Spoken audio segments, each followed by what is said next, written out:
Adilabad parliament అభ్యర్థిగా గోడం Nagesh sir గారు గెలవడంతో both బస్టాండ్లో బీజేపీ, విహెచ్పీ, బజరంగ్ దళ్ నాయకులు, కార్యకర్తలు, అభిమానులు మిఠాయిలు పంచి సంబరాలు చేసుకున్నారు.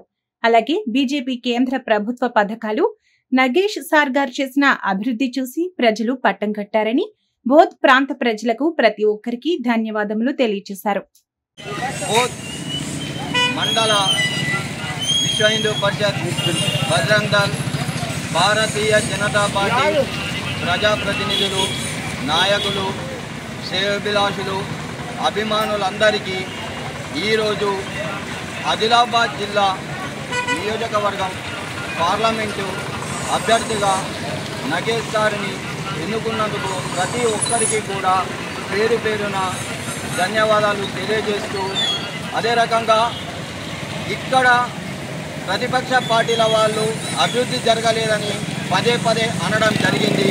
ప్రతిపక్ష పార్టీల వాళ్ళ మాటలన్నీ కూడా కల్లి బొల్లి మాటలని ప్రజలు గ్రహించి ఇంతకుముందు నగేష్ సార్ గారు చేసినటువంటి అభివృద్ధిని గుర్తించి